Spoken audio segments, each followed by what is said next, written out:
In the days when King Jeroboam ruled Israel, the land was full of idols. The king had built an altar at Bethel and led the people to worship false gods. But God, in His mercy, sent a messenger, a young prophet from Judah, to speak against the altar and call the people back to truth. The young prophet walked alone, carrying a clear word from the Lord. Cry out against the altar. Do not eat or drink in that place, and do not return by the same road. He reached Bethel just as the king was standing before the altar, ready to offer incense. Then, with boldness that shook the crowd, the young prophet lifted his voice. O altar, altar, thus says the Lord, a child named Josiah shall be born, and upon you he shall sacrifice the priests of these false gods.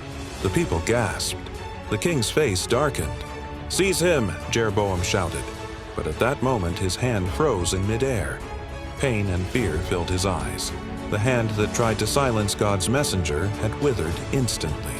Terrified, the king cried out, Please pray to the Lord your God and restore my hand. The young prophet prayed, and the king's hand was healed. Even in judgment, God showed mercy. Grateful but still proud, the king invited him to his palace. Come, refresh yourself, and I will reward you. But the young man shook his head. Even if you gave me half your house, I would not go with you. For the Lord commanded me not to eat or drink here, nor return the way I came. And with that he left by another road, obedient and faithful. But not far away lived an old prophet.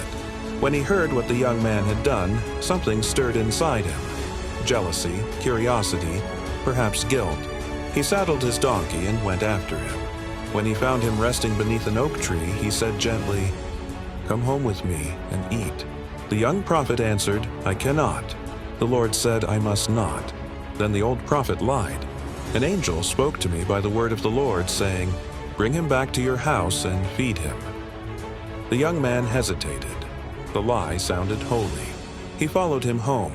As they sat at the table, eating and drinking, the Spirit of God came upon the old prophet, the very one who had lied. His face turned pale as he cried out, Thus says the Lord, because you disobeyed the command of the Lord, your body will not be buried in the tomb of your fathers. Silence fell over the room. The young man's heart sank.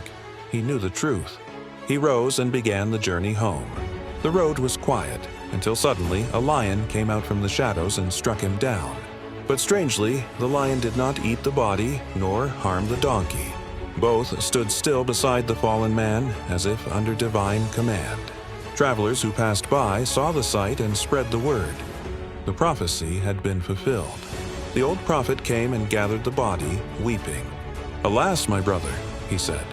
He buried him in his own tomb, mourning deeply. He had seen the cost of disobedience and the danger of using God's name in vain. This story still speaks today. When God gives you a word, guard it, obey it. Don't let even the most spiritual-sounding voice lead you away from it. Because true obedience isn't tested when the command is easy. It's tested when someone tempts you to bend it.